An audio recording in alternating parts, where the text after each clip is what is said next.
चलो नेक्स्ट हम लोग यहाँ पे बात करते हैं पेट्रोकेमिकल्स की। तो पेट्रोकेमिकल्स की हम लोग बात करें तो पेट्रोकेमिकल्स ऐसे सब्सटेंस है जिनको हम लोग पेट्रोलियम से ऑब्टेन कर रहे हैं, ठीक है। तो फर्स्ट पॉइंट हम लोग पेट्रोकेमिकल्स के लिए हम लोग क्या लिखते हैं, substance obtain from petroleum and natural gas और कॉल्ड पेट्रोकेमिकल्स। तो पेट्रोकेमिकल्स ऐसे केमिकल्स हैं या ऐसे सब्सटेंस हैं जिनको हम लोग पेट्रोलियम से या फिर नेचुरल गैस से ऑब्टेन करते हैं, ठीक है। अब इन पेट्रोकेमिकल्स को हम लोग डिटर्जेंट बनाने के काम में लेते हैं, फाइबर हम लोग बनाने के काम में लेते हैं। लास्ट चैप्टर में हम लोगों ने पढ़ा था सिंथेटिक फाइबर प्लास्टिक वाले चैप्टर में, वहाँ पे हम लोगों ने बनाया था कि पॉलिस्टर बनाने के लिए नायलॉन, एक्राइलिक, ये सारी चीज़ें हम लोग बनाने के लिए पेट्रोकेमिकल्स काम में लेते हैं। तो डिटर्जेंट, फाइबर, पॉलीथीन और मैन मेड प्लास्टिक बनाने के लिए हम लोग किसको काम में लेते हैं, पेट्रोकेमिकल्स को, ठीक है। थर्ड पॉइंट हम लोगों ने लिखा है hydrogen gas obtained from natural gas is used in the production of fertilisers urea, ठीक है।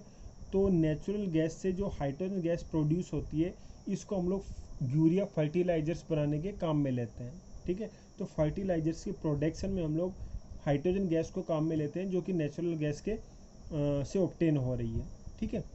नेक्स्ट हम लोगों ने लिखा है petroleum is also called black gold.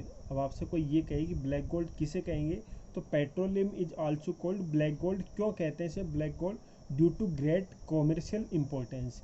ये कॉमर्शियल में आपके जो फैक्ट्री वगैरह में बहुत ज़्यादा काम में आता है, कॉमर्शियल यूज बहुत ज़्यादा है, बहुत ज़्यादा इंपॉर्टेंस है, इसलिए पेट्रोलियम को हम लोग क्या बोल रहे हैं, ब्लैक गोल्ड बोल रहे हैं। तो आपसे कोई पूछता है कि ब्लैक गोल्ड किसे कहेंगे तो आप लोग क्या कहोगे कि पेट्रोलियम को हम लोग ब्लैक गोल्ड कहते हैं, ठीक है।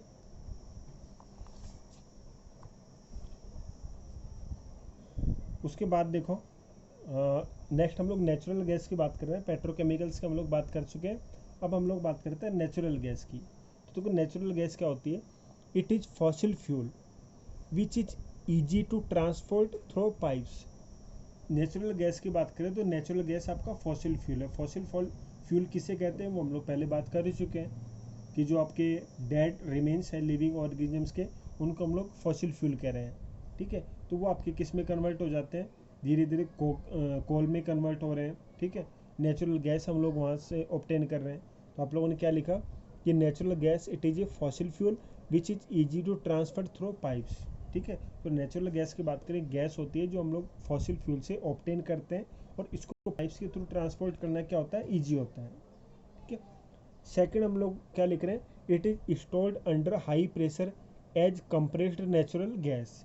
इसको हम लोग हाई प्रेशर पे स्टोर करके रखते हैं, ठीक है, और उसे हम लोग क्या कहते हैं, कंप्रेस्ड नेचुरल गैस, सीएनजी। आप लोगों ने नाम सुना होगा सीएनजी का।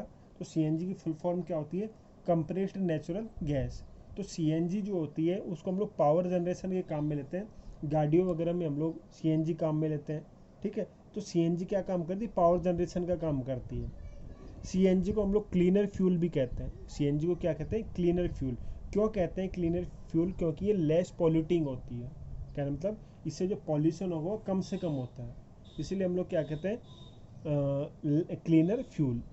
आपसे कोई ये पूछ ले कि सीएनजी को क्लीनर फ्यूल क्यों कहते हैं, तो आप लोग क्या कहोगे, due to less polluting nature. जो सीएनजी होता है उसका लेस पॉल्यूटिंग नेचर होने की वजह से हम लोग इसे क्या कहते हैं, क्लीनर फ्यूल। क्लियर है। तो दो क्वेश्चन यहाँ पे बन जाते हैं, सीएनजी का मतलब फुल फॉर्म आपसे पूछे तो कंप्रेस्ड नेचुरल गैस, और क्लीनर फ्यूल क्यों कहते हैं, क्योंकि ये लेस पॉल्यूटिंग है। उसके बाद फोर्थ पॉइंट हम लोगों ने लिखा है can be directly used in homes and factories for burning. इसको हम लोग डायरेक्टली होम्स पे सप्लाई कर सकते हैं और फैक्ट्रीज में सप्लाई करते हैं बर्निंग के लिए, ठीक है। जो मेट्रो सिटीज़ है जैसे दिल्ली, मुंबई वगैरह की बात करूँ तो अडानी ग्रुप का आप लोगों ने नाम सुना होगा। गुजरात वगैरह में अडानी ग्रुप ने घर घर में पाइपलाइन सप्लाई कर दी है। जो हम लोग अभी जैसे गाँव में तो ऐसा नहीं हुआ है और छोटे शहरों में भी अभी तक पाइपलाइन बिछी नहीं है, तो बड़े शहरों में क्या हुआ है कि गैस के लिए पाइपलाइन बिछा दी गई। जो हम लोग एलपीजी सिलेंडर काम में ले रहे हैं, आप लोग एलपीजी का 30 किलो का सिलेंडर आता है, उसे उठा के ले जाना पड़ता है, तो उसके लिए क्या किया है कि पाइपलाइन सप्लाई कर दी है घर घर में। जैसे पानी की पाइपलाइन है उसी टाइप से गैस की पाइपलाइन भी सप्लाई कर दी गई है। तो सीएनजी को हम लोग डायरेक्ट होम्स में काम में ले सकते हैं। तो बड़े बड़े शहरों में काम स्टार्ट हो चुका है और धीरे धीरे आने वाले 5-10 सालों में छोटे छोटे शहरों में भी पहुँच जाएगा, ठीक है। तो फिफ्थ पॉइंट हम लोगों ने लिखा है सप्लाइड थ्रू पाइप्स। तो वडोदरा में, गुजरात में, दिल्ली में इनको पाइप्स के थ्रू घर घर में क्या कर रहे हैं, सप्लाई कर रहे हैं। ठीक है, जैसे आपका बिजली का बिल आता है, कितनी बिजली आप लोगों ने कंज्यूम की है। जैसे आपका पानी का बिल आता है, पानी की पाइपलाइन घर घर में पहुंच रही है, तो जितनी आपने कंज्यूम किया उसके अकॉर्डिंग यहाँ पे आपको पे करना होगा। तो धीरे धीरे ये बढ़ता जा रहा है, घर घर पाइप की सप्लाई धीरे धीरे बढ़ाते जा रहे हैं। पहले अभी बड़े शहरों में प्रेजेंट है, फिर छोटे शहरों में आ जाएगी, फिर गाँव में पहुँच जाएगी। ठीक है, तो नेक्स्ट हम लोग यहाँ पे बात करते हैं manufacture of chemicals and fertilisers. इसको हम लोग केमिकल्स और फर्टिलाइजर्स बनाने के काम में भी लेते हैं। जो आपके डिफरेंट टाइप के केमिकल्स हम लोग प्रोड्यूस करते हैं, इससे हम लोग फर्टिलाइजर्स हम लोग इससे प्रोड्यूस कर सकते हैं। तो डिफरेंट टाइप की केमिकल्स और फर्टिलाइजर्स प्रोड्यूस करने के लिए हम लोग नेचुरल गैस काम में लेते हैं। ठीक है, अब इसके सोर्स की बात करें कि कहाँ पे हम लोग इसे फाउंड करते हैं, तो ये आपके त्रिपुरा इन राजस्थान में जो त्रिपुरा में और राजस्थान में, इसके अलावा महाराष्ट्र में और कृष्णा गोदावरी के डेल्टा में इसके सोर्स हैं।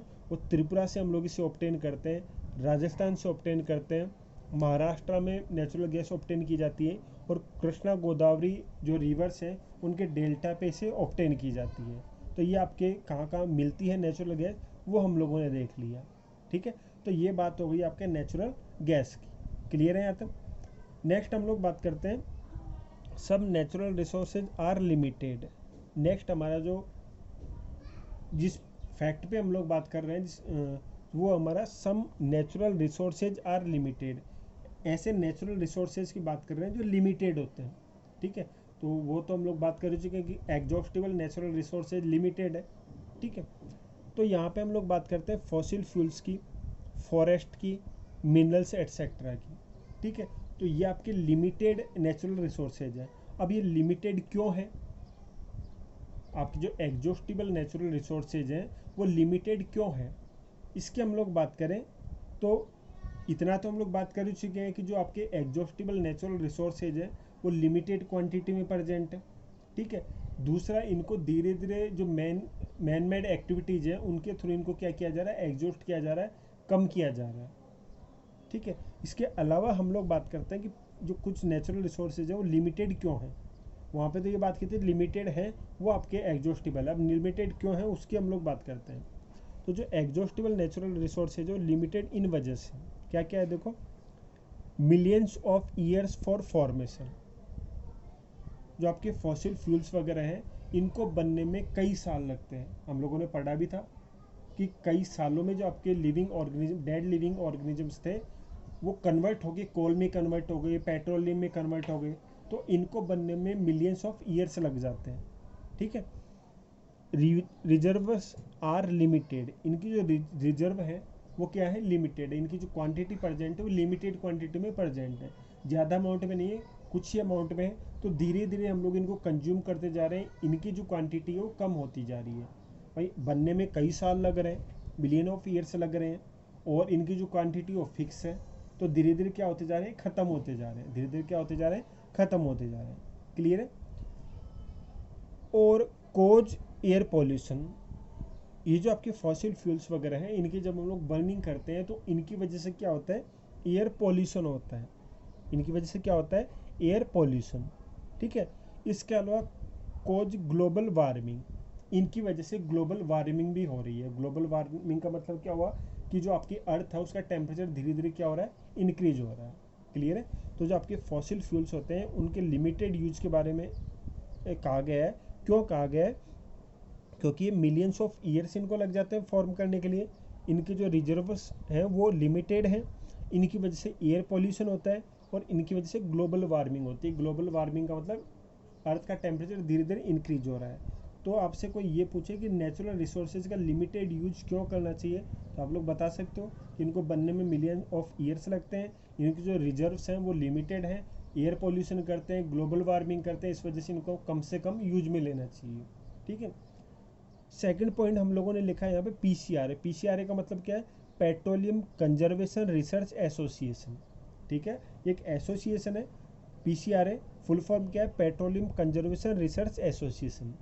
तो ये हमें एडवाइस कर रही है यहाँ पे कि हमें नेचुरल रिसोर्सेज जो लिमिटेड है इनका कम से कम यूज करना चाहिए। ठीक है, तो कैसे हम लोग कर सकते हैं, उसके लिए कुछ हैबिट्स हमें अपनाने के लिए कही हैं, कुछ बातें हमें बताई हैं, उसके बारे में हम लोग बात करते हैं। तो सबसे पहले इन्होंने कहा कि कांस्टेंट एंड मॉडरेट स्पीड, जो भी हम लोग व्हीकल्स वगैरह काम में लेते हैं, बाइक हम लोग काम में लेते हैं, कार वगैरह हम लोग, कार बस वगैरह जो भी हम लोग काम में लेते हैं, उनकी कांस्टेंट और मॉडरेट स्पीड होनी चाहिए। कहना मतलब ना तो हमें ज़्यादा स्पीड में चलाना चाहिए, ना ही हमें कम स्पीड में चलाना चाहिए, एक मीडियम स्पीड में चलाना चाहिए। ठीक है, और स्पीड को हम जहाँ तक हो सके कांस्टेंट रखनी चाहिए, फिक्स स्पीड रखनी चाहिए। ठीक है, उससे क्या होगा कि जो आपका फ्यूल है वो कम से कम कंज्यूम होगा, जो आपके व्हीकल्स हो एवरेज ज़्यादा से ज़्यादा देंगे जब भी हम लोग कांस्टेंट और मॉडरेट स्पीड रखेंगे तो। ठीक है, सेकंड पॉइंट इन्होंने बताया स्विच ऑफ इंजन। जब भी आप लोग कहीं पे 10 सेकंड से ज़्यादा खड़े होते हो, जैसे रेड सिग्नल पे आपको खड़ा होना पड़ता है, या फिर आप लोग कहीं रुके हुए हो, किसी से बात कर रहे हो, या फिर आप लोग गाड़ी में पेट्रोल डीजल आप लोग भरवा रहे हो, तो जब भी आपको 10 सेकंड से ज़्यादा रुकना हो तो उस कंडीशन में आपको स्विच इंजन जो होगा उसको स्विच ऑफ कर देना चाहिए। ठीक है, उससे भी हम लोग काफ़ी पेट्रोल डीजल बचा सकते हैं। थर्ड पॉइंट इन्होंने बताया टायर प्रेशर।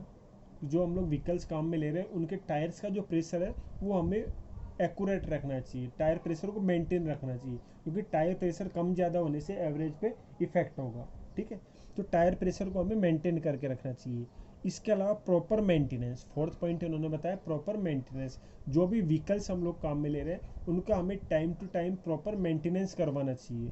उससे क्या होगा कि जब हम लोग प्रॉपर मेंटेनेंस करवाएंगे तो हमारे व्हीकल जो एवरेज देंगे वो अच्छा देंगे, और जो फ्यूल का कंजप्शन होगा वो कम से कम होगा। क्लियर है, तो पीसीआरए ने हमें ये हैबिट्स काम में लेने के लिए कहा है कि हमें मॉडरेट और कांस्टेंट स्पीड पे चलाना चाहिए, इंजन को स्विच ऑफ कर देना चाहिए, टायर प्रेशर को मेंटेन करके रखना चाहिए, और आपकी जो भी व्हीकल्स आप लोग काम में ले रहे हो उनका प्रॉपर मेंटेनेंस करवाना चाहिए।